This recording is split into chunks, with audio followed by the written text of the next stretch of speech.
that is in active use, and we were told to keep that we were going to keep that building. The old hotel building, which was used by the community college before it got turned over to this project. It's a beautiful building, but it's an old building, so we also took that into consideration when we thought of how that will feed into the kind of program we're thinking about, and how the phasing would work, or what kind of uses it can hold, as it'll need to be retrofitted or redeveloped and whatnot. We also so the engineering team, before we came into being part of the process, so Maria's team, basically they had done a lot of site analysis as well. So we had topography, like surrounding uses and whatnot. So our team took a look at that when we did the brainstorming for all of this. So these are the three main priorities that IDA has. We want to maximize the buildable area of the site. We want to maximize jobs, and we want to maximize revenue. There was a housing study that we were directed to, which I think maybe is now an year old. And I think some of the main takeaways from that was that there has been some population decline in the area. So we took that into consideration as well. Usually with mixed use developments, you gotta have the rooftops go in and then all these other uses follow. But we kind of had to look at it in a different way. Not that there is no potential to have residential, but maybe that is not how we get it started. So considering all of these three things, these were some of the program considerations. We were essentially looking for something that is a unique destination, that people are coming to this site to be on this site. The lake is right there. There's ecology. There's a lot of like active uses that can happen, passive uses that can happen, recreation and whatnot. So this has to be a destination and not just an afterthought feeding off of something that's happening around it. And that will lead into it having a high impact draw, something that encourages multi-day exploration. So people come here, they stay. It could be seasonal to begin with, it could be year-round. Depends on how the program is worked out, how much of it is outdoor, how much of it is indoor, and then really just leveraging on the local strengths, what the industry is locally there, helping the people who are already there, not just counting on people coming in as a destination, and really just having that year-round operation, some sort of activity happening throughout the year. So on next couple or so slides, they look at some of the case studies we did. We looked at some museum projects, some wildlife center projects, and so on that could be components of the site. Again, our site is bigger than many of these case studies. So the case studies we're about to see are not the whole project, but we kind of wanted to touch upon some of those things as well, so you get an idea of the scale and what is already there happening in and around the area and the country. So we looked at the Echo Leahy Center of Lake Champlain. This again is situated right next to the lake, like our site is. It is much smaller compared to our site. It's only 1 acre, so it's like very small. And you can kind of get an idea of how compact of a building is and how much program it has housed. And we also put in some information regarding the annual revenue. But they do have aquarium, interactive areas, 3D theater, different attractions that help them be functional or active throughout the year. I won't get into the details of the plan. If we have more questions, we can come back to it later.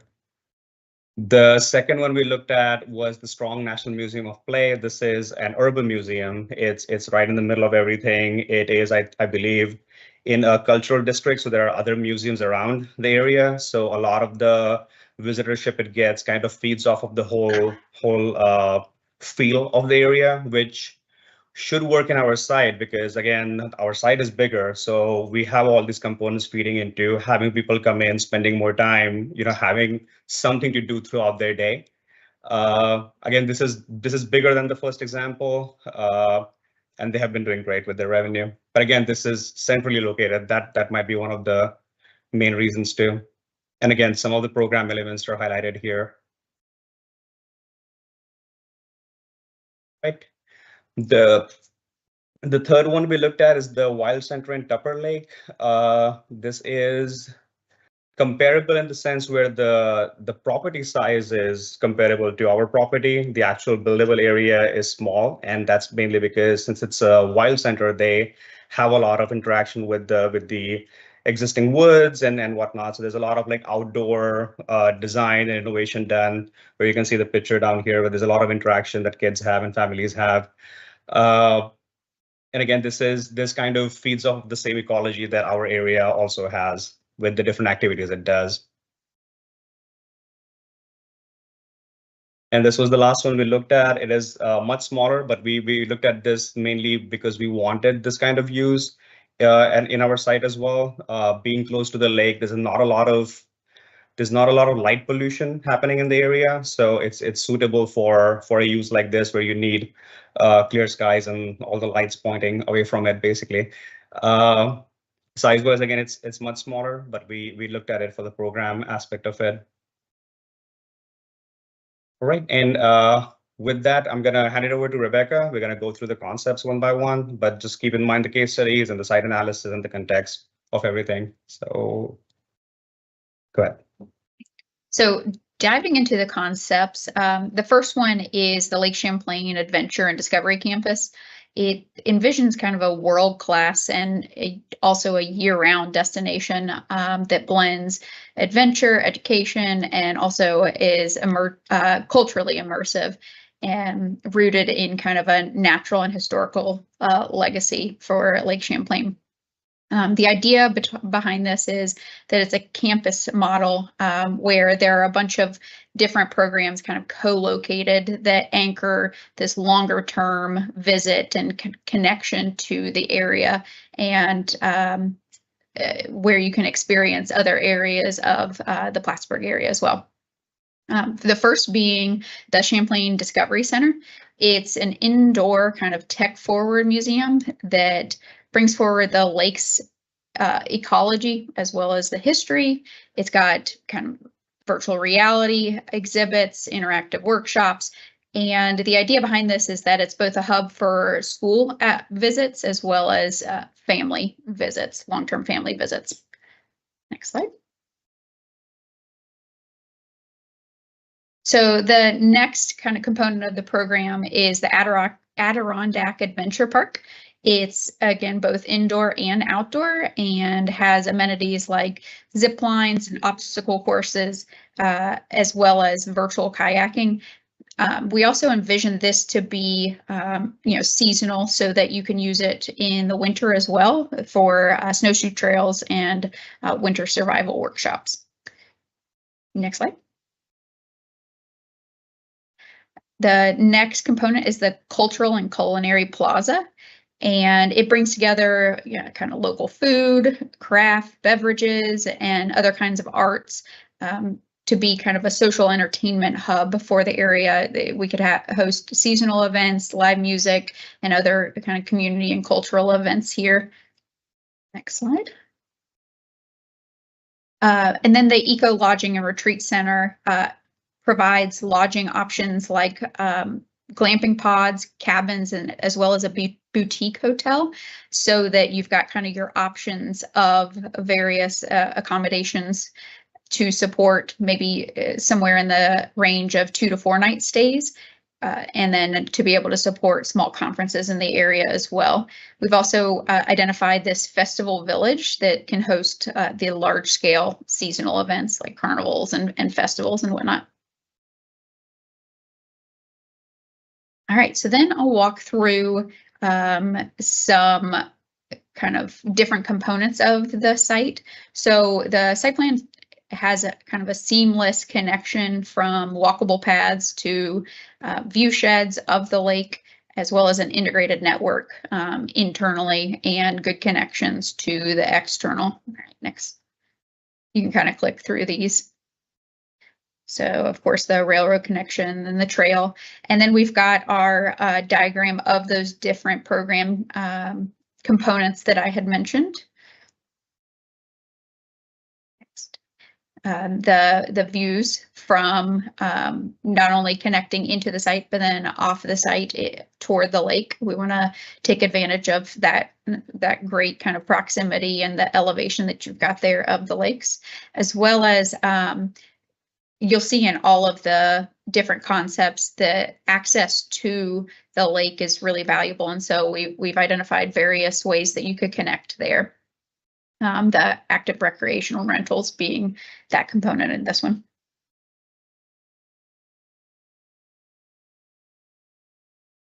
All right. So that was the first concept, the Discovery Center and the Recreation Center and the Activity Center.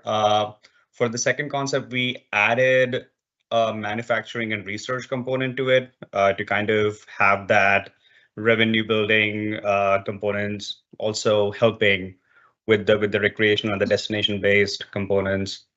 So what am I doing wrong? There you go. Okay.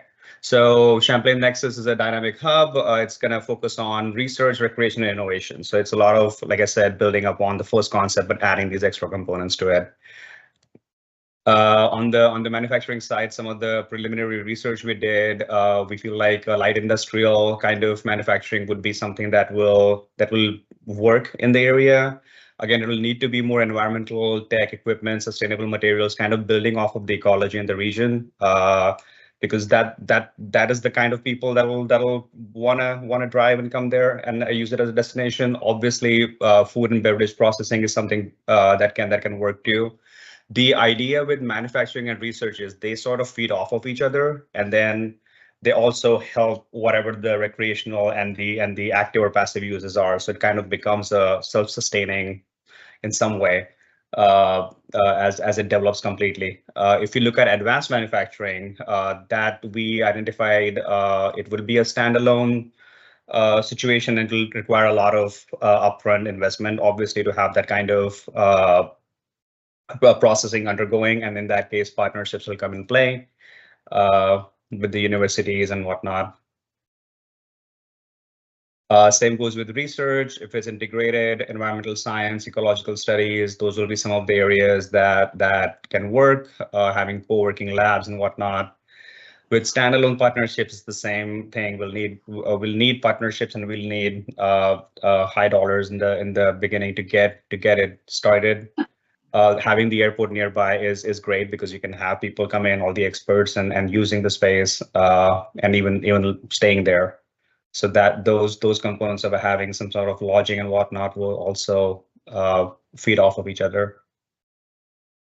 Which brings me to this slide. So the innovation village, I guess, that the eco-friendly living, the event spaces, and all of that kind of stays the same from the first concept. You would have the Discovery Center, you would have the adventure park, and you would have that mixed use to kind of sustain people coming in and people around the area that are coming in for manufacturing purposes, research purposes, or just recreation.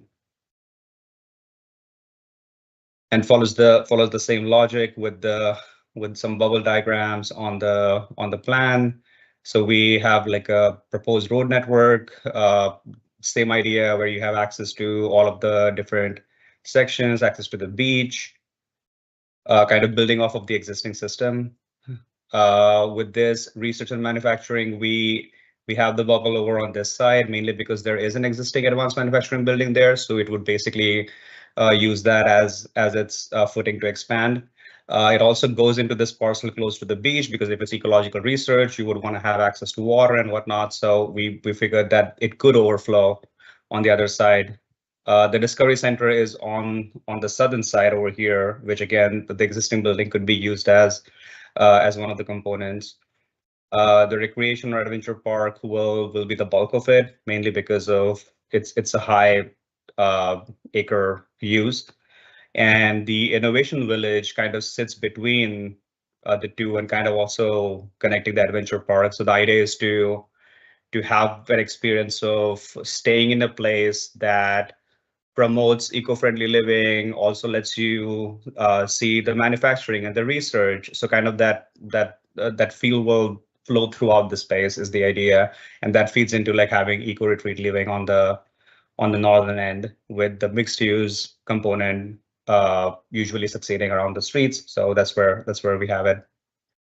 For this one, we do have some path for future expansion, which is always a good thing. Save some trees, and then if we need them, that's when we expand. Some of the main intersections. And this is how it's, again, it is preliminary, conceptual, just some ideas of how the buildings could flow. Again, this is not at capacity. The recreation park is not completely populated. The beige buildings are the existing ones. The white ones are the new ones. And some of the green spaces that will work with it. And then the parking. And I think that is the last slide on this one. Right, so handing it back to Rebecca. Yeah. So lastly, concept 3, the Eco Voyage Champlain. This one's kind of got a flagship ecotourism as the destination and as the primary component. Smart technology is a really important component of this, as well as sustainability. And again, you'll see lots of similarities with the cultural components to them. So this one, as well as all of them, using these kind of design principles that kind of hone in on the smart mobility and sustainability. But with all of them, we see this desire to kind of respect the land and work with the land. There's a lot of topography involved. And so there's working with all of the grades and whatnot to create this smart village campus. So we've got these various components: smart mobility, e-bikes, hubs, autonomous shuttles, as well as sustainable systems like solar panels, bioswales that are highlighted components of these, and even could incorporate educational components. And then something that is strengthened in this one are the kind of public amenities, the outdoor public amenities, with, you'll see in the bubble diagrams, kind of a town green that everything is situated off of. Next slide. So from a program standpoint, some of the highlights: we've got an eco village that's got the retail, the town green, and mixed use spaces kind of off of that main spine, lodging options as well as cottages that are different from concept 1, and some more event ready spaces that gives you kind of that seasonal flexibility and the activation year round as well, not just as kind of a summer. So then walking through the different concepts, we've got the existing road system, and then a pretty substantial added road network to that to be able to access different components of the site. And then the bubble diagrams. So you've got them labeled with the Eco Lodge being there on the high point overlooking the site. The lookout cottages there in that blue down there, Plan South in the number 4. The access to the lake being very important, and a residential component, which we'll talk about the phasing of that here in just a minute. Right, and then similar to concept 2, we've identified both the existing buildings as well as the proposed buildings. And then you see on this slide that town green show up as kind of that defining spine that also makes use of the views there up at the top. Next slide. And then parking, the parking components. And then this just kind of outlines the various components within each of those programmatic bubbles that you can expect within the programming diagram. Next slide. Right, and then we've got oh, sorry, go ahead. Oh, you okay? So with the phasing of this, click on the wrong side again. So we basically took a stab at how this could phase. Essentially, first phase will be the first year 1 to year 4. The goal here is to basically establish this idea as a seasonal to year-round tourism, and prove market viability that this will work without taking any of those high risk components in the beginning. So you kind of start with some of those glamping and outdoor learning components, which is over here. Attracting school programs and tourists and families.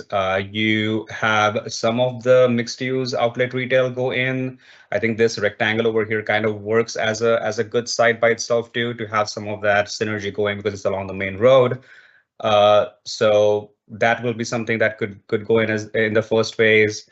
This spot over here is for a restaurant or some kind of gathering area, which connects both these bubbles. And then on the Ecolot side, like there could be some activity generated from the actual artist studios and retail. So not quite building the whole town green and all of this, just kind of starting to activate some of the uses along the existing building and that area. And again, the idea is that this is scalable over time. It offers experiential stays and builds off of, people get to see what the site offers, basically. Then in the second phase, which is years 4 to 7, you basically expand on the lodging and the programming, kind of turning that seasonal occupancy into like an year-round demand. So you add in more accommodations. You could kind of building off of the experiential stays. You have more lookout cottages.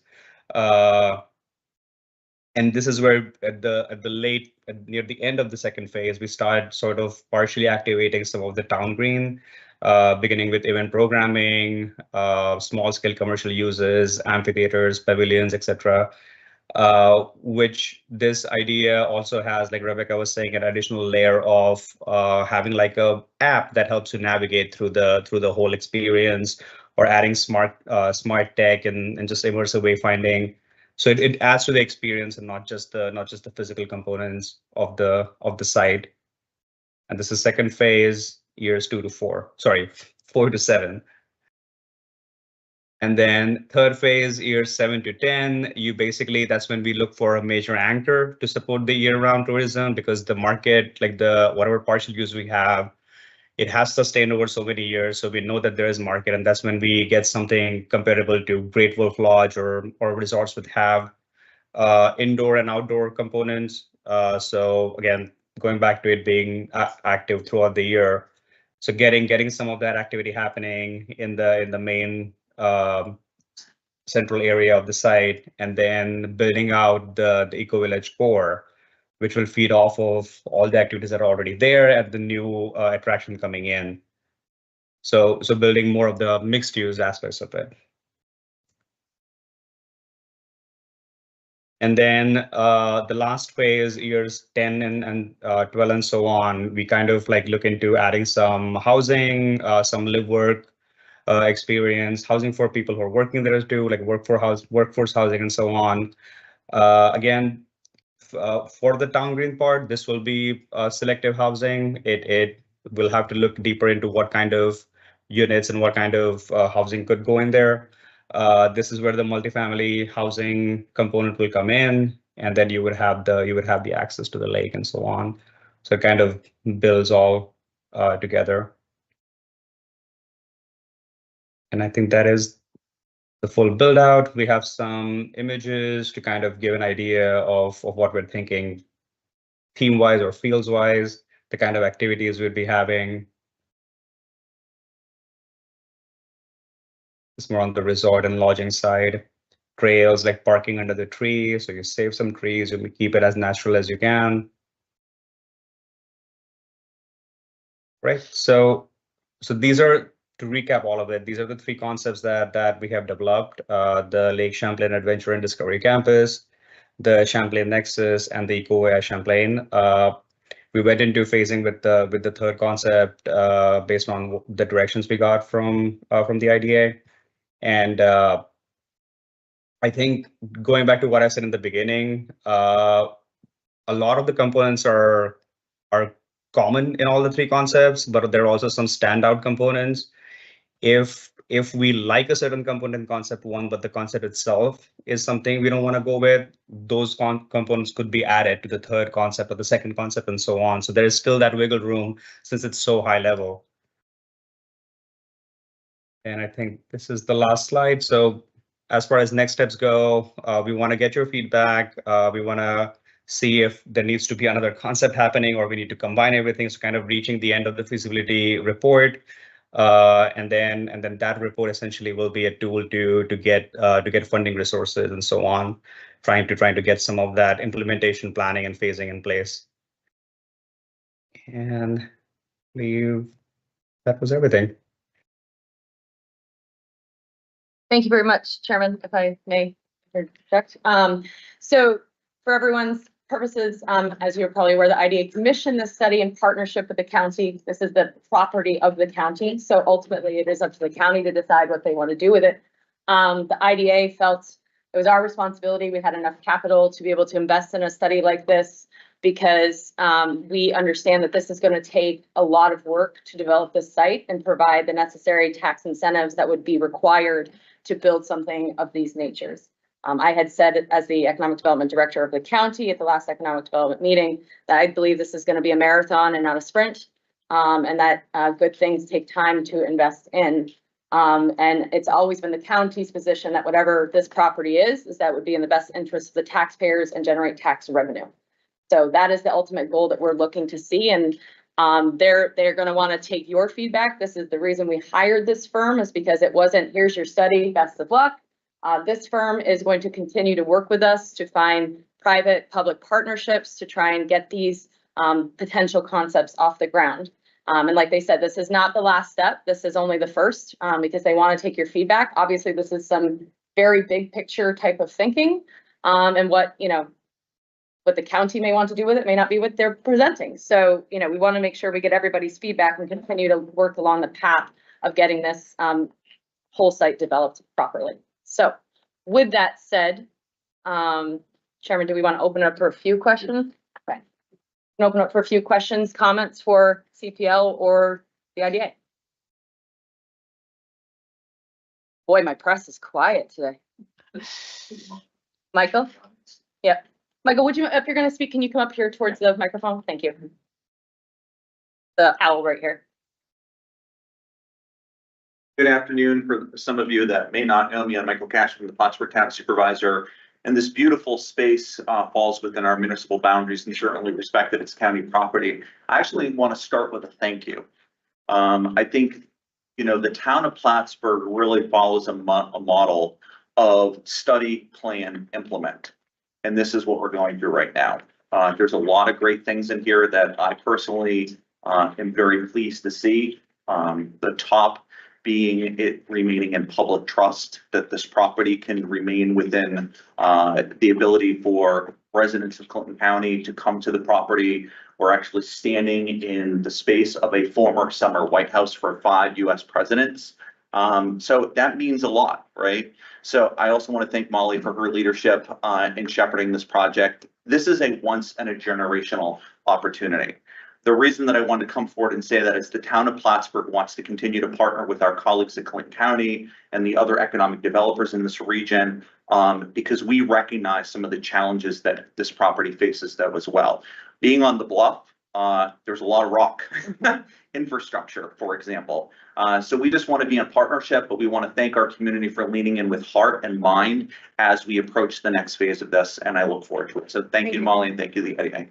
Yeah, and just as a side note, this wasn't just they threw darts at a map here. This was, they interviewed county stakeholders, economic development partners, the town, lots of stakeholders were interviewed. Many people are in this room, were interviewed in this process about what would work on this property, and what people wanted to see. So this was a very collaborative effort across, and I thank CPL for taking the time to make sure that they get the community feedback that they wanted and needed to hear. What kind of public input have you had? Today's it. Today's it. That's why we're here, to get feedback from the public. And like they said, this is just conceptual. That's what they're here for, is to get the feedback from anybody that wanted to come today and provide, what they feel is necessary. But there have been dozens of stakeholder interviews across the county to try and get what feedback and what things would work there. And just to clarify kind of something Supervisor Cashman said, so is the intention for the county to maintain ownership of the property or to sell or public-private partnership? Our chairman is here if you wanted to take that question. If I understood your question, Kara, it was, will we retain ownership of the property? Well, as has been said, this is early days. We're gonna be looking for feedback. We're gonna look to synthesize these concepts. Each concept may be different. I mean, I could see where we would maintain ownership of the property, we would sell the entire property, we'd keep part of the property, sell the other part of the property. I mean, I think the door is wide open for any scenario that makes sense for the community. And I think we need to think on a broad basis as well. It is a county that we're talking about, but I think most of these concepts, we need to think larger than that. We need to think what benefits regionally, what's benefits from the state, where are we going to attract whatever it is, the people from here. It's not just going to be from our area, more than likely. It could be from hopefully across the border, from south of here, from other states. So I'd like to see whatever the concept might be, that it is a broad concept that can attract a lot of people from a lot of different places, not just you. What kind of challenges do you anticipate regardless of which concept might be chosen? Well, I think, the challenges before us right now, as Michael pointed out, this isn't exactly a friendly terrain that is up here, so it's going to take some work to develop that. Money is always a factor when you're looking at development. But again, that's why we hired these folks to help us work through chasing down some of those funding sources that exist, not just in New York State, but across the country to try and develop this property. So. Do we have an idea of what the total cost projections are for each concept? I don't believe that has been worked through yet, CPL. No, it's definitely too early, and also with the multiple people or institutions, getting into each concept, it's really hard to assess. Yeah, and again, I think as we work through what the model is that the county desires, then we'll be able to hone in more on what the costs look like, and go from there. Question kind of for everybody, Michael.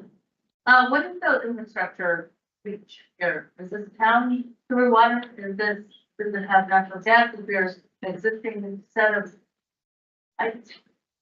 I will speak in the most generic terms because I don't think we want to get too far into the nuts and bolts of things, but yeah, generically serviced is town infrastructure. But again, as it was alluded in the study, that these buildings are so there isn't standpipes in this building, for example, which if you talk to their fire departments, they gotta run hoses when they come to the building. So none of that is insurmountable. I want to be clear about that. None of it is insurmountable, but that's why we need to have a collaborative conversation. One of our water tanks is actually up on the wall. You'll see it when you leave. So, pressurization and so on and so forth, all that stuff needs to be accounted for, but I applaud this group for really looking at the value of the property. That's what needs to be examined, the value of the property. Thank you. Does anybody from the board or the audience have any thoughts on the concepts that were presented? I'm just really pleased at seeing these concepts come about. I think they're forward thinking and with vision. And, obviously I won't be on the board much longer. So, we're leaving it to these folks here to keep an open vision and that this property should be able to be enjoyed by all and be a destination, as they said. So I'm really excited about what was presented. So thank you. Forgive me for having a hard time with the maps, but the IAM, is that sticking around? The IAM, as the county has always said, will continue to be the IAM.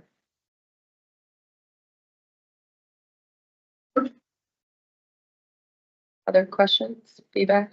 Yeah, I'd like to see recreational use, the other one. I mean, the technology's fine, they give you a good money, revenues. They have to use to feed that, but, I like the recreational part. They're looking at the lake right now and the concept of, even rentals or, boats or shootings or whatever they come up with for that. The nature trails going around are great concept. I like that idea also. Camping, I mean, it's hard to tell from that bubble how big that camping area is. I think that could be a huge hit, like Mark says, the people coming into the area to enjoy it and have a place to stay. Camping, but, yeah. So hopefully that's a good idea to, I like that, there's quite a few different avenues that you can pursue on that regard to it. They got the walking bridges usually good, and the roads and stuff. And you see, and then, as far as I know, the lake's right there and they're using the beach, but you could also have a, clearing area and stuff like that. The concept of, having some stores and retail, definitely gonna help with the project and move it forward, and I think it'll be a job and keep people here a little bit longer. I know they had mentioned like, 2 to 4 days stay. Mhm. If somebody's coming from out of town, they're not gonna wanna stay here probably for just a couple of days. I think that needs to be looked at, like 5 to 7 days stay, Do you guys hear that okay? that people, especially coming from out of the area, are gonna want to be here for a little bit longer, especially if they're doing. Very interesting and a lot to digest and a lot to look over. And see where we finally end up with this project, on the cost and bring to that infrastructure. Well, sir, Good concept. Yeah, thanks. Sure. Certainly recreation is, not the IDA specialty. We do have the chamber here. I don't know if Gary, you wanted to say anything? Nothing. Quiet today. I'll take time to digest that. Thank you. Thank you for being here. Great. And I think that's what everybody should do. Take time, digest it. Please provide us with any feedback. If you don't, I think we'll wrap it up here if the press doesn't have any more questions. I was just wondering if, like, what the timeline looks like for trying to, solicit public feedback, finalize the design, and then, Well, I'd like to retire in 15 years, so I'd like to get it done before that. I mean, as far as soliciting feedback, I think, for the next couple weeks, we'll continue to ask people to provide us with any feedback that they want to provide. We'll continue to share this information, leaning on you guys to get the message out there to folks that this is what the concepts are, and encourage folks to contact my office and give us that feedback, and we'll take all that into consideration, provide it to the county, and I think that it's now up to the county to decide with the feedback that they receive, what model works best, and then we will move forward. Preliminary, I can't give you a definitive, but certainly we're not gonna just sit on it, that's for sure. and this will be posted to the IDA website? Yes. Yep. I think it was CPL's intention to take some feedback first, and then provide us with a final report that we can then put out for public. Is that correct? That's correct, yes. All right. Seeing no other comments, Chairman, I think we could move on with our agenda. Folks, it is a public meeting. You're welcome to stay, but you probably don't want it. But there is food. Please take food, help yourself, and we thank you, everybody, for coming. Great. Thanks, guys. We'll be in touch. Thank you very Thank much. you. Thank you, Marie. you. Excellent. Thank you. I'll get it. Yeah.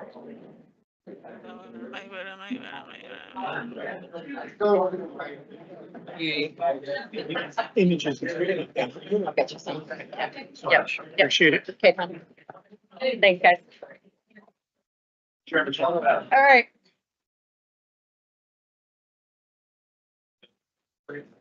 Well.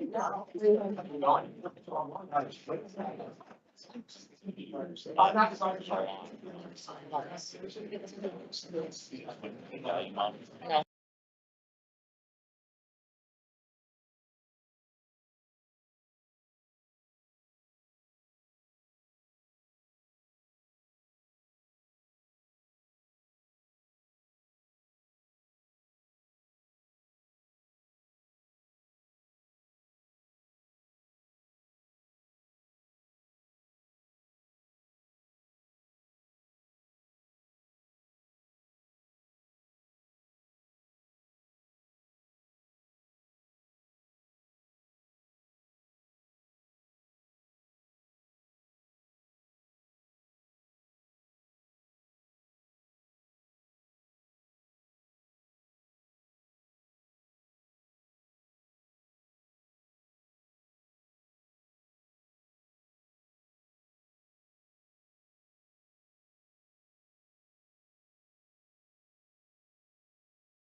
Okay,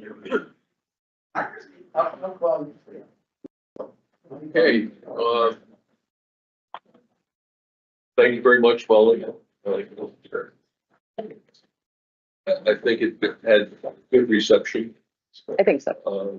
It's a first step. Well, it's 30,000 feet, obviously, you know, what I mean, it's, the If not devils, higher. devils are in the detail. But I did provide my unsolicited, comment, which would be, I think the timing that I heard was a tad bit off. I think I'd rather, and again, it's up to the county. Ms. Peters behind you will have these decisions to help, but. I was gonna, do you wanna? Yeah, folks, let me stop there, Chairman. Behind us is, Christine Peters. Christine, is currently our, Commissioner of the Department of Social Services. Been with the county many years, in the legislature, has made the wonderful decision to hire her as my replacement. So this board, will likely, will go up considerably in intellect and looks, fairly soon. So Christine, After I read the article, I decided to re-up my subscription to the Press Republic. so it is with great pleasure, and excitement that, you know, that Christine's gonna be, coming in as the county's administrator. She will start in early August and overlap with me until my retirement, but probably, in the November meeting, I will ask, or she will ask the legislature for an appointment to this board, so you'll be seeing her at least once a month. Welcome, Christine. Welcome. Yay. So back to my point, Chairman. I just, and none of it was bad at all, very positive. But I mean, I kind of saw it a little backwards. I would like to get to some of those, instead of in phase 3 build out, the, you know, types of anchor tenant. Maybe the county would like to consider focusing on the anchor tenant earlier than that. And then ancillary stuff will fill in around that, as opposed to trying to get momentum and then seek the anchor tenant. That's just my initial thought. I have not seen this until this morning. So Well, your anchor tenant would bring you revenue. that's what. The other stuff, that's why it's been continuing. Well, I'm not, listen, getting an anchor tenant is not as simple as asking for an anchor tenant, so. But I, you know, as long as they're taking my recommendation, I think I'd ask the legislature to focus maybe on that first. None of the concepts were bad. I just think the timing therein was a little odd for me. You know, if they looked at this and asked for a hotel conference center. They did. They did, and I can speak to that, is that the reason that this was not, the infrastructure that was set up for an original hotel back in however many 100 years ago, is not the same as what will be required to put a hotel here now. It would take billions of capital to get the infrastructure needed and rehab this building to retrofit it. So that's why their suggestion was, if you want a hotel like a Great Wolf Lodge, new construction, this could be more your retail. It's easily set up for something like that, some office space, things like that. They did not feel that it would be, they felt it would be cost prohibitive to try and retrofit this.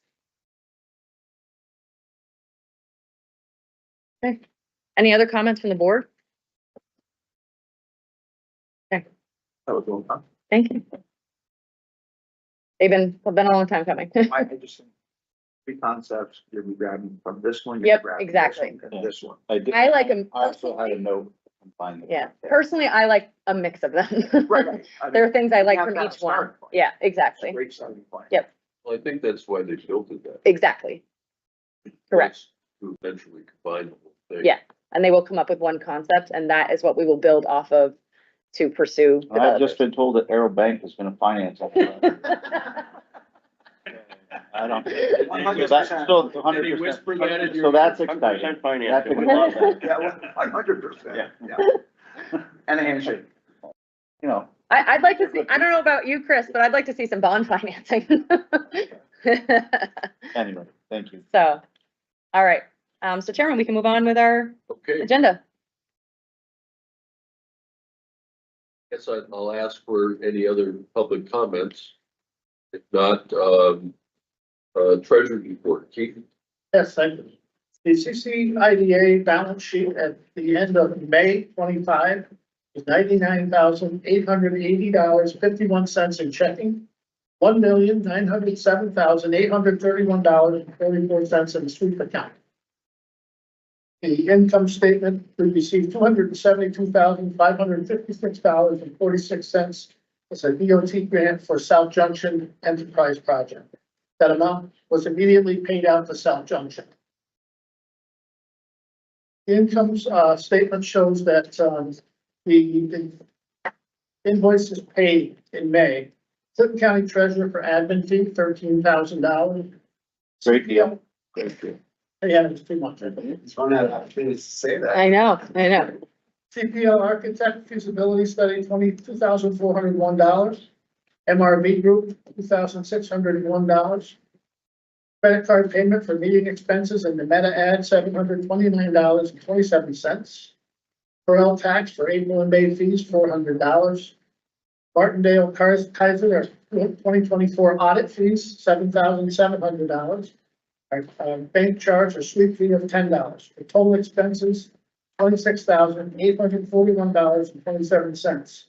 There was a check for Corel tax that was for March. Fees of $200 was written in April, but it cleared in May. That's why it's double. That's my report. Okay, any questions for Keith?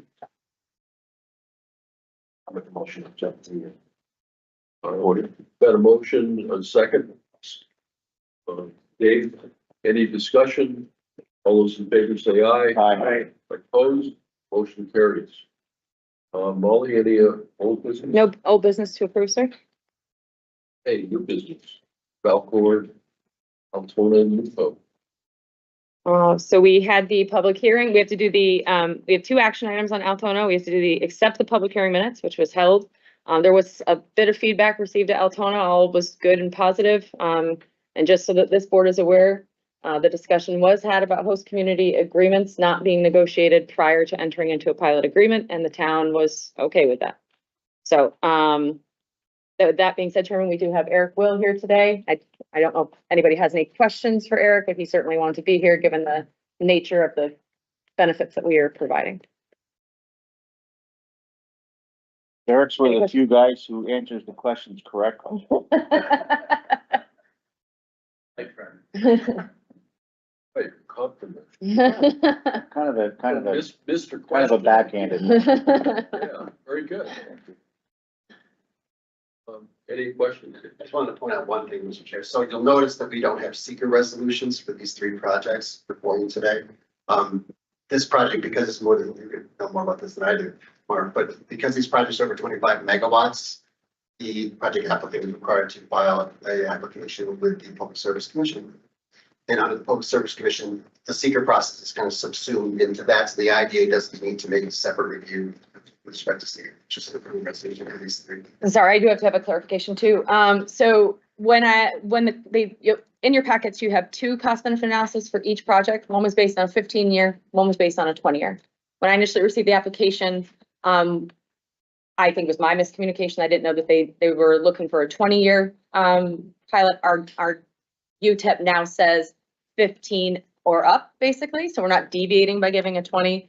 We have in the past provided this committee, given the size of these projects, we have in the past approved 20-year pilots, and the company is requesting that to make this work, they would really need a 20-year. And given that we have agreed to that before, my recommendation to the committee would be to approve the 20-year.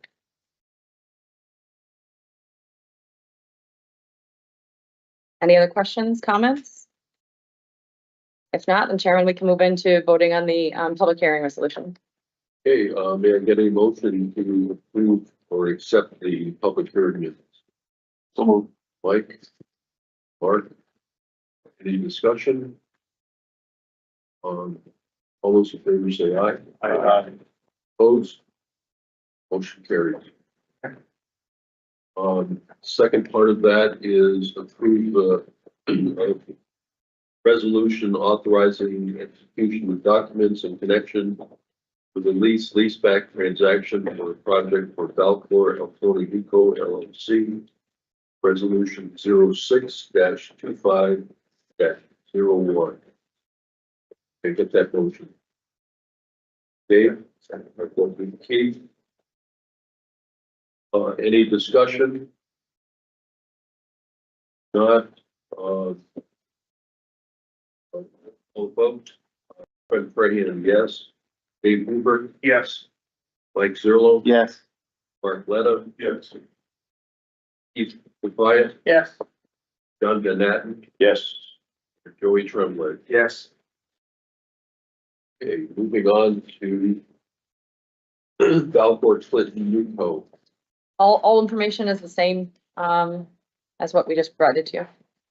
Well, different projects. Different project. Yes. Okay, so may I get a motion to approve or accept the public hearing minutes? Joey, I'll second that. John, any discussion? All those in favor say aye. Aye. Opposed? Motion carries.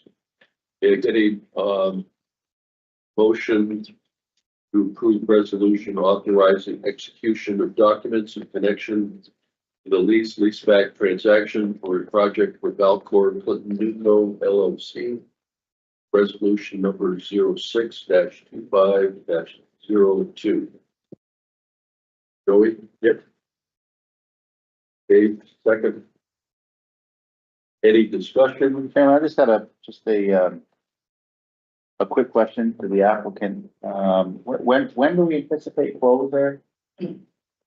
Close Of the three projects in general, or? when will they be unless- operating? Not necessarily operating, but when is all the financing done? Well, we haven't even gotten construction yet, but it'll be a while. But it's having pieces in place like these pilots are hugely important when we can demonstrate to lenders that we have long-term certainty. You're hoping for construction start? Construction, we're hoping will start late next year, be completed by the end of 2028. Eric, when do you expect the, Article 7 process to be done? Public Service Commission. Well, they're not all gonna be done at the same time, but, well, between now and later next year, because we can't build until we have. But we're now, you know, the process, it's cumbersome, and we submit these applications and then we wait for a response, and your application is never deemed accepted out of the chute. It'll drag out for a while, but they should all be granted by the end of next year, and we're planning on starting construction as soon as we have the permits. Thank you. Okay, any other questions or comments? If not, roll call vote. Dave Hoover, Yes. Mike Zerlo. Yes. Mark Letta, Yes. Keith Defiant, Yes. John Van Natten, Yes. Joey Tremblay. Yes. And Fred Freehan, yes.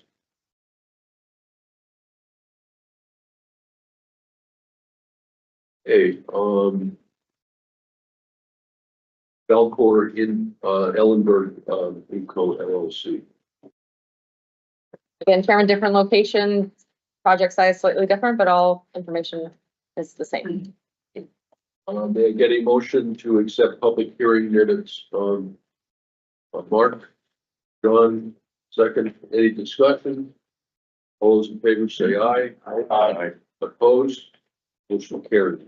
May I get a motion to authorize execution of documents in connection with a leaseback transaction for a project for Valcor Ellenberg Newco LLC, resolution 06-25-03. John, Joey? Any discussion? Not, roll call vote. Mike Zerlo. Yes. Mark Leonard. Yes. Keith McFire. Yes. John Bennett. Yes. Joey Trumbull. Yes. Craig Freya, yes. Dave Hooper. Yes. Motion.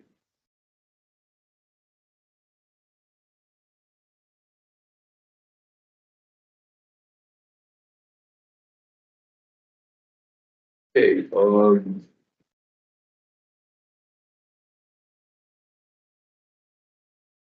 IAM. Yes, sir. So you have two requests from Clinton Community College, and Ken and Carly are here with us today. By way of background, and full disclosure, I do sit on the Clinton Community College board. And there was some, as does one of our other board members, who will have to recuse himself today. But there was some discussion about rejuvenating the IAM, how that needs to be done. But also, how do we help the CDPH program that the college is getting off the ground?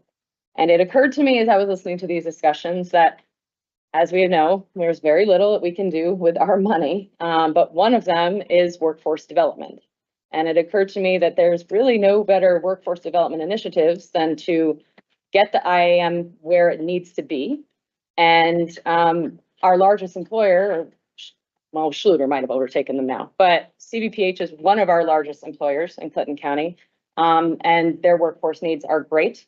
All of our hospitals' needs are great, and this would be an opportunity to have students train in a facility where they could potentially be working and use those skills in other potential businesses. I'll let Ken come up and talk to you guys about the first ask, but I want to give Ken just a bit of kudos for a second here, because I don't think anybody thought the college would be where it's about to be, and doing very well. And so it's been Ken who's been kind of spearheading these initiatives and his creative thinking as to what's going to get it to where it needs to be. So with that said. Yeah. Everybody left now. When I was a reporter, predates all this stuff, I would always stay because the good stuff would happen after everybody left. So everybody's missing one. It's a great conversation. Yeah, I'm Ken Canelli, I'm acting president of Clinton Community College. Alan, Mark, thank you for your service to the college as well. With me is Carly Hay, who is the chief nursing officer at CDPH Medical Center. You have the request in front of you, I think, shared. Yes. Details of things. So I'm happy to answer any questions if you have. It occurred to me as I was watching the presentation from the consultant that Alan mentioned, Marathon, and I get that. We're on a marathon too, except we're on a sprint at the same time. We're moving the campus. That's happening in, I don't know how many weeks. I keep going down. I think it's 9 weeks with the over. Think of the new Plattsburgh location for Clinton Community College as essentially one college at 3 places. That wasn't the original thought of this. For many years, I was the chief of staff at CU Plattsburgh. I came here as the college was essentially failing, facing the middle states accreditation challenges and things. And so the first order of business was to get enrollment moving in the right direction and get reaccredited. Those two things hadn't happened last fall. We wouldn't be having this conversation today. The original plan when we were going through that, when I was in the liaison capacity with SUNY and then coming over here, was that we would be sharing space. Essentially, we relocated the college to SUNY Plattsburgh. The nursing space would be shared with their nursing program. Art with art programs, science with science programs, library, all that sort of thing. The IAM would be operated by CV Tech, and that would be with our programs continuing in there. Over the course of the past year, as we had different conversations about those things, we kind of went some different directions for that, really out of necessity. As I sort of outlined in that summary there, the space for the nursing program is not really going to be suitable for that to continue to grow and serve the needs. And as we kind of outlined in there, and as Carly can certainly add, I think you mentioned that we were just talking on the side there. We had about 45 graduates from the nursing program, and probably 30 of them, 25, 30 of them are going to work at CDPH. So the connection is clear with those things. And so when that space was really too tight, we couldn't share the space. We looked at some alternate space at the college. It just wasn't working out. I called Michelle Bowe, and I essentially said, how can we work together on this? And originally that space was going to be actually inside the hospital, which is really going to be a two-phase thing, move everything over there, get it running for this fall, and then fix it up later into a bigger thing. And that has a lot of complexities when you're doing the renovation within the actual footprint of the hospital itself. And so it's going to be a very expensive proposition, but we're just trying to keep the program going to find replacement. As that was flipped over to the 206 Cornelia Street office space, that's a really good fit for the programs. I'll also add that in my conversation with Michelle and Carly as well, we've talked about some innovative ways to sort of run the nursing program and some of those things so that we can continue to grow that and also create programs for things that don't even exist right now. And so there's a huge upside for those programs there. If you want to add, whatever you want to add to that. Last time I dragged you someplace, you didn't get to say anything. That's okay. No, I think that, you know, thank you to Ken's leadership. I think that we all have a vested interest in making sure we get a strong healthcare pipeline in this community. And Clinton Community College Nursing Program is by far our largest population of nurses that enter into our organization. So for this year, we are hiring 31 so far graduate nurses, 25 of which are from Clinton Community College. The remaining are from North Country and a few other spaces here and there. For context, last year we hired 29 graduate nurses, and I think it was 18 or 19 were from Clinton Community College. And this can go on and on for years, especially even since I've been in this organization. Clinton Community College is our number one pipeline for the nursing program specifically, and they have a long tenure with us as being retained employees. And you should let her talk more often. No, I tried. You did try. I did try, but then the train left. I was on the fence till then. I'm just saying. You know, I thought much, so that's. So that's sort of CDPH. I do have a real question. This is some of my ignorance here, but with the IDA's potential contribution here, that gets matched by SUNY Construction or Dormitory Authority or somebody in that. Most likely. I mean, it depends on how if I get another source of funding out, I'll say this. It may seem like, and Molly and Mark can sort of chime in on this, and we're kind of running pretty fast, but that's because we're running pretty fast to get things done. So everything isn't lined up the way we kind of originally kind of thought that.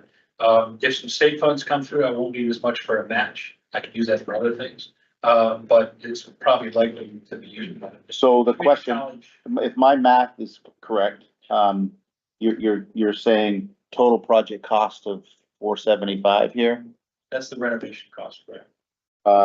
So if let's assume IDA straight match from so you're 300,000, the 175 delta is coming from where? So it depends. I got a few places to go with that. The Community College Foundation could be part of that. The CDPH Foundation could be part of that. It's all considered local match. So the State University Community College Construction Fund can match local dollars. It doesn't have to be from the county. Thank you. This is at 206 Cornelia Street? Correct. Where's that? So you know where that where the Hart Building is? Yep. In that area there? Yeah. Okay.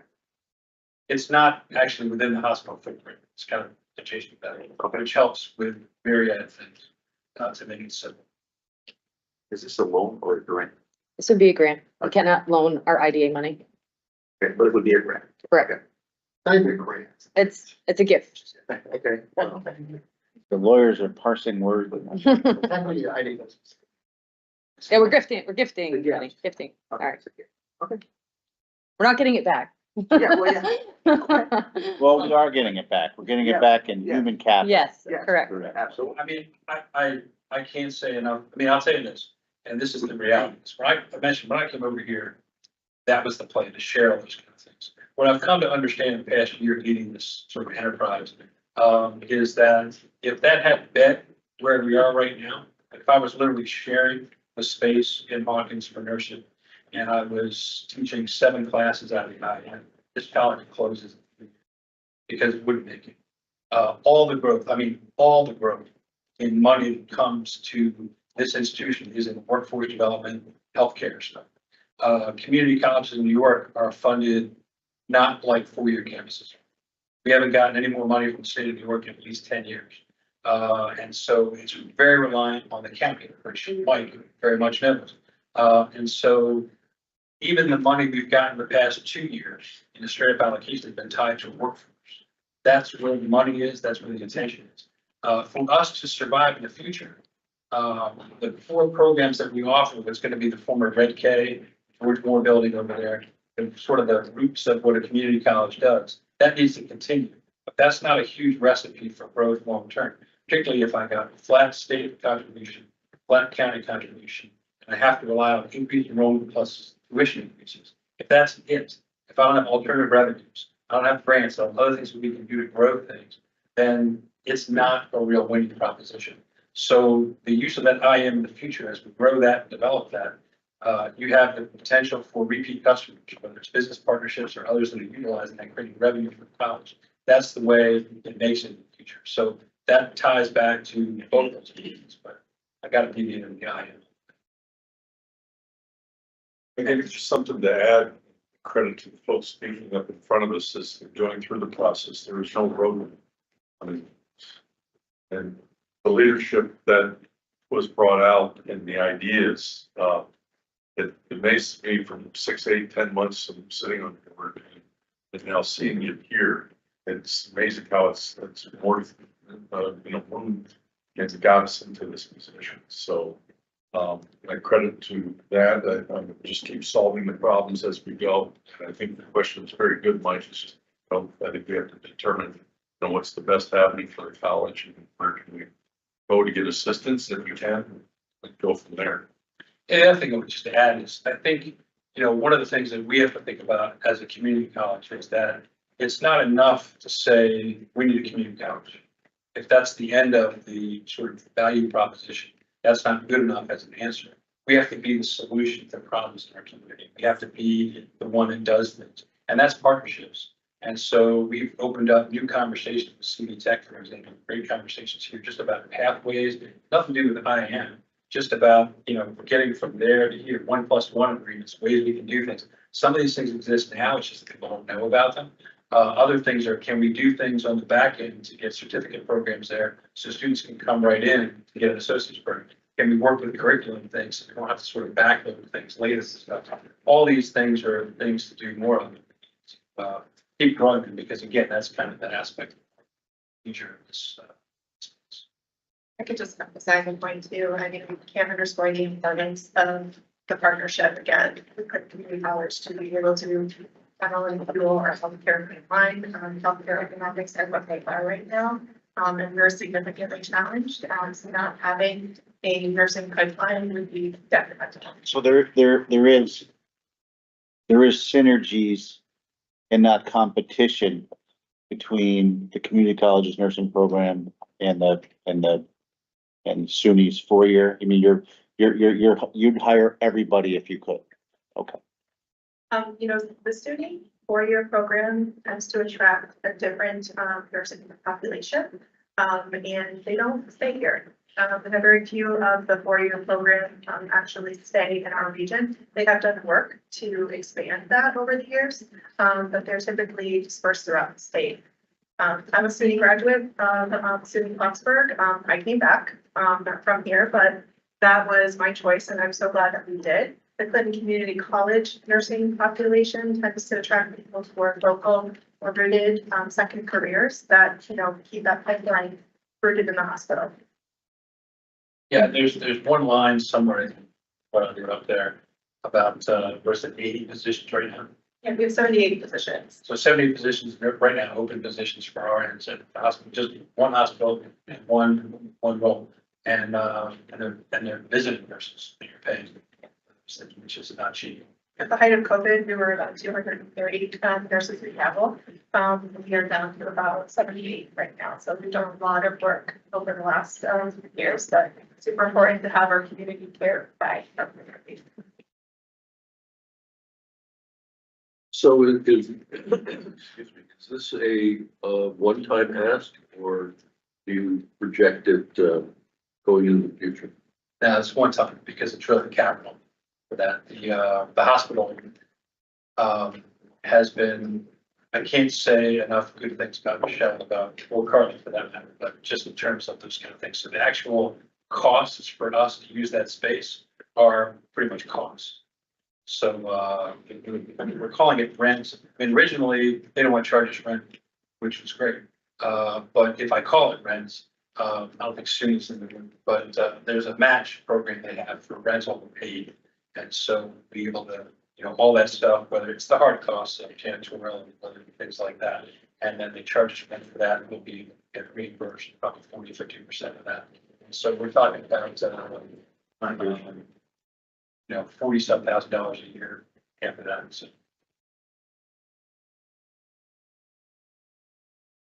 And so the IM ask is one time as well. That's really for getting that going. And I think I gave whatever the proper mea culpas are for the history of the college and the IM and some of the summary that I've to there. I can't really talk much about the past in terms of how things go. I can just sort of analyze it from looking at it now. And the opportunity to grow things in there, it really needs to be a community facility that's used by lots of different outfits, not just the college, but that need for that operational aspect is critical for the college. Now, there was a time from the time sort of early part of last year into the early part of this year, we were working with CB Tech as sort of the entity that wanted to take that position there, and working with the county and then many conversations. We just sort of came to a common understanding that the college really needed to operate that. We haven't publicly announced that because some things need to be in place. And one of the gentlemen who was here for the earlier meeting, we want to get with him on some details of that before we announce that. But there was other funding that was lined up for the other entity to operate that, which we don't really have access to. So we're kind of starting from scratch on that. But I'm confident in a lot of conversations we've had, whether it's Empire State Development Corporation or others, that there's a lot of interest in that facility and a lot of opportunity for that. And I don't say that like siren singers that said the IM is always going to succeed, but I do think there's real opportunity, because the biggest challenge is somebody to run it and sort of the staff to staff it. That's really what was missing in a lot of different times. And I understand, looking backwards, that as a college loses enrollment, loses revenue, is cutting staff, to sort of invest in a facility like that at the level it needed to be was a very hard, decision, and it really couldn't quite get there. So we're kind of starting over with that. So that's the nature of the question you have in the second piece. And Carl's going to talk about that. I'm happy to answer any questions you have, also about the college. If you have questions you're wondering about where we are with stuff. We are boxing things. Boxes are a really good thing right now. I hate to look at the calendar every day because it's sort of like, oh wait, it's a holiday Friday. So that kind of. So are you going to be up and running for this school year? Yeah, if you've driven around or near, the red gate, Paul, and then the house that's on 133. The roof is going on the house today. Got painted. That's the 133 Bush Street house. That's part of the complex there. The construction fund has mostly finished the second floor of that building. They continue to work on that. It's a good news, bad news situation because they're actually ahead of schedule. And the construction fund is paying for the move of the campus, although there's different things that keep falling off that I'm picking up. But for the most part, it's they're picking up all those details. And the mover, because it's ready and because they want to spread it out, wants to do some things earlier than we were planning on. And so as soon as the 17th of July, we have the very first areas moving over there, which is a couple weeks before we were planning that. So I'm packing boxes on Fridays to get them. And we'll get there.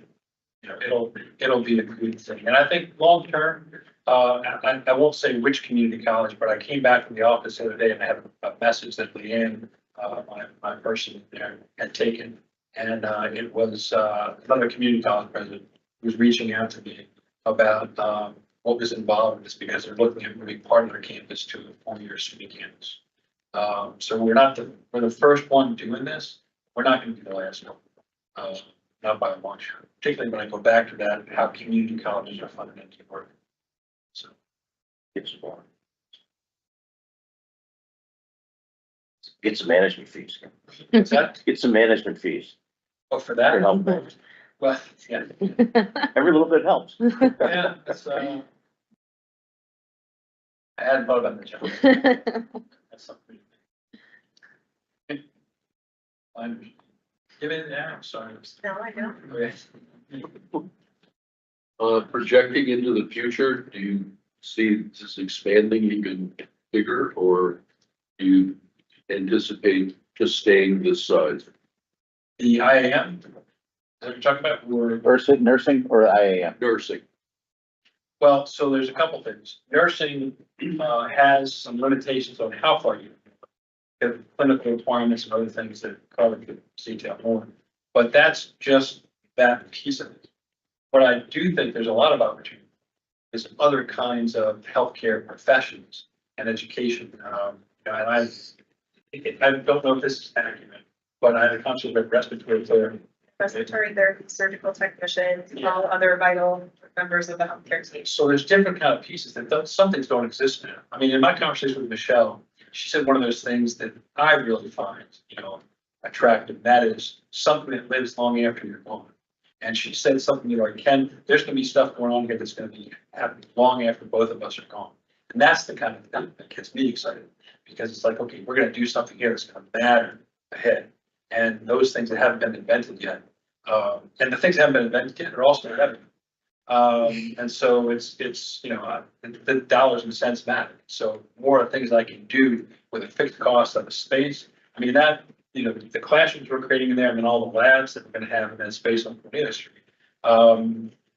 If they're used for the regular classes, and that's the limitation of it, then that's all that's going to happen. If I can add to that other things, like, for example, the IM, more hours a day, things are happening there. I've already paid for a lot of the basic stuff.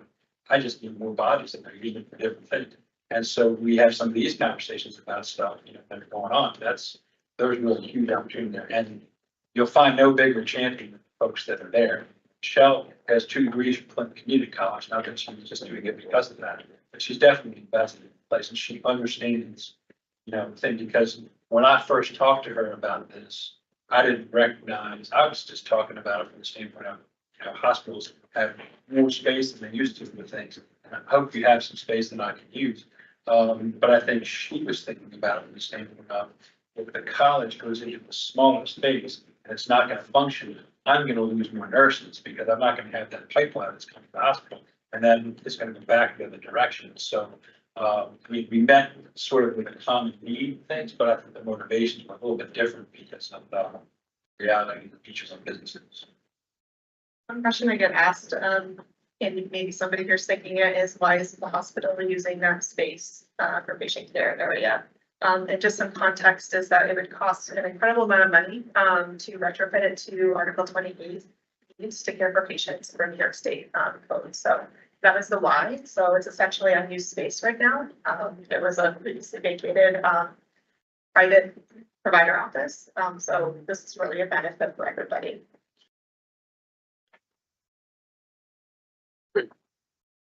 Oh, thank you. Appreciate it. Thanks. Anything else, Paul? And I don't have anything else to add, Chairman. Okay, may I get a motion to authorize the County of Clinton Industrial Development Agency to invest agency funds and project costs relative to it.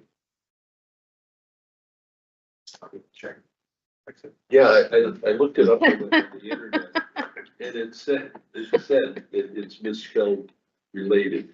I believe that'll be, error will be reflected on the next invoice. 10% discount. I mean, it's the first time I've ever actually checked your work. Or had to check. All right, cost related to a project to be undertaken by Clinton Community College related to its institution for advanced manufacturing And B, execute and deliver various documents in connection therewith. Like to make that motion, Chairman. Mike? Dave? Any discussion?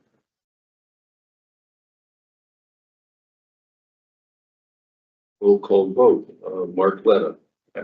Abstaining. Keith Tafaya, Yes. John Bennett, Yes. Joey Trumbley, Yes. Fred Tran, yes, Dave Hoover, Yes. and Mike Zerl. Yes. Okay. And the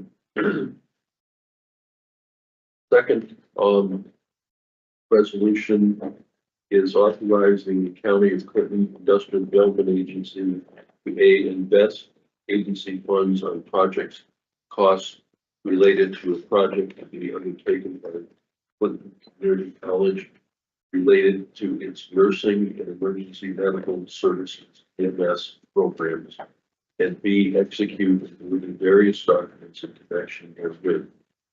Resolution 06-25-05. Question? Just on this, so we have two requests, both for capital. Why is it two? Two different programs. But it's the same building or not? No. Nope, nope. So one of them's in support of the IAM building, which is on this campus. That's the one you just voted And then on. the one. And Yeah. then 206. Two different at the projects. hospital's Got it. campus. Okay, thank you. Keith, Dave, second. Any discussion? Roll call vote, Keith Tafaya, Yes. John Bennett, Yes. Joey Trumbley, Yes. Fred Tran, yes, Dave Hoover, Yes. Mike Zerlo. Yes. And Mark Letta abstain.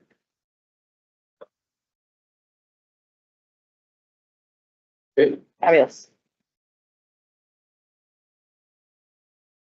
All right, just one last, new business item. I needed to get approved by the board. I've been approached by both the chamber and TDC to attend with them at the International Economic Development Conference, which requires membership to that, organization. So they are looking to put forth a project about, Canada and upstate New York relations and hopefully present on that. And they would like me to be a part of that discussion and attend with them. So I would need this board to approve my membership and attendance at that conference. That's not something we had budgeted for. Oh, I'm sorry. The membership, I think it's 385. And then I think the conference, I won't know the final cost until I can get through all the prompts and register as a member. But I think Sue said it would be somewhere around $1,000. What's that?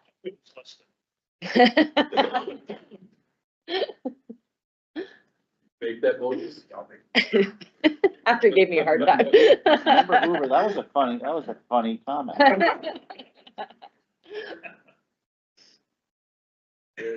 Second. John, second. Yeah. Any further discussion? All those in favor say aye. Aye. Opposed? Motion carried. Okay. Do you have anything? We kind of gave you. Yeah, well, I kind of jumped the gun, but, obviously we're excited to have Christine on board. I'm excited to not be there anymore. I'm saying that with love. So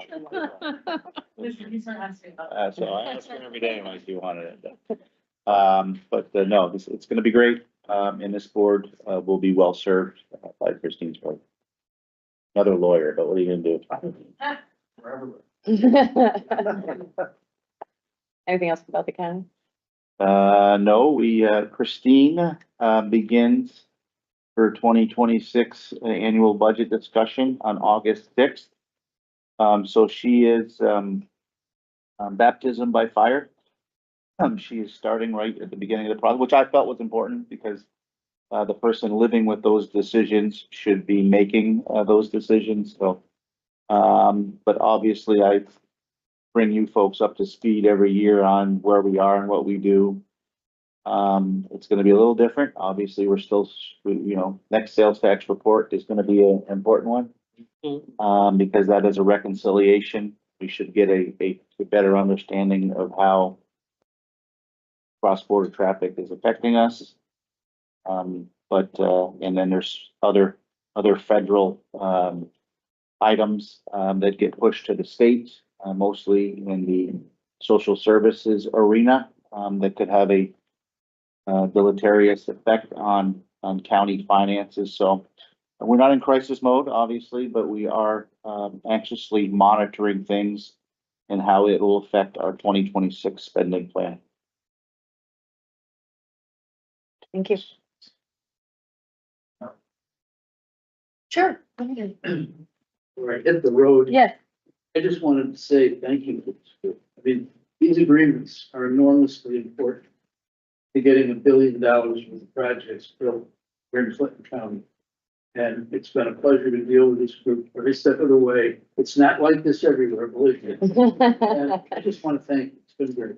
You're welcome. Thank you. Thanks, Eric. Yeah, thank you. What is, from a process point of view, what's next? Is Chris's office generate draft documents? We'll start drafting that. Okay, great. I'll be covered. Thank you. Thank you. So, Mike, do you want to comment on the county commission? Oh, Oh, geez. yeah, it's a good one. Thank you, Chair. Another piece of positive news after a very long and arduous process dealing with the state regulators. We have received approval to transfer the nursing home to a new buyer.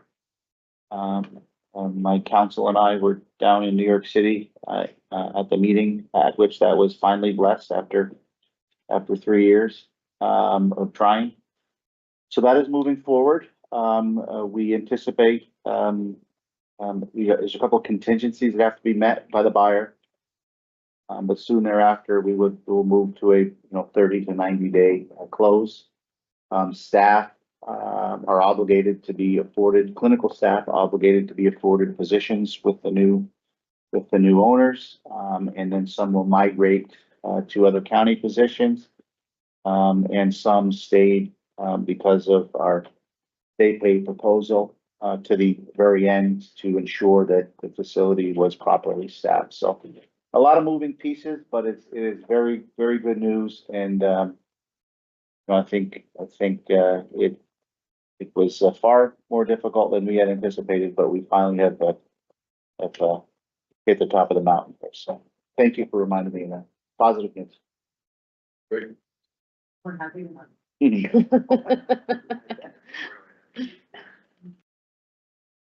So, does anyone else have anything else they want to do? I just have to do a couple quick bullet points on my executive director's report, Chairman. Just a couple of highlights. So Empire State Development, and you might have seen the story, indicated that Public Service Commission approval was given for the Kent Falls substation, which means we do not have to apply for a Fast New York grant as we had anticipated. So that also means projects like Schluter can begin moving forward now that that is on the horizon. So that is very, very good news. I did hold a kickoff meeting with the Golden Shovel Agency this past week, so that our marketing is going to start turning here. They've got a very specific timeline, and so I think you'll see things moving fast. I have a lot of homework I have to do for them and give them things, but that we're looking forward to that. And we are continuing to work with Connecticut Avenue Holdings about their quarterly reports, so stay tuned. And I think that's really all. Oh, just you might have seen them yet. That little swag for IDA that we gave those out at the Business Expo. So make sure you have glasses. Take one. Pretty handy. So that's it. Unless anybody has any questions. You like the Chotsky? Yes, I do. I have several on my desk. Good. We've been winning you over. I know. Wearing them down is more like it. Winning me over, wearing me down. Well, thank you, everybody. May I get a motion to adjourn? Make the motion. John? Mark? Second. All those in favor? Aye. Opposed? Motion carried. Good meeting today, guys. Good. Like that done. So I got done, like I spent, I like, well, yeah. Anything else, Mike? Chris? So the question I was really asking was, when are we gonna get our money? Talking and wondering, I mean, I don't think we have to wait for the Article 7. well, I think his idea of closing and mine were a little different, so. Yeah. I mean, that's $6 million we're getting here, isn't it? So. Calculus is pretty, Well, I don't think he is.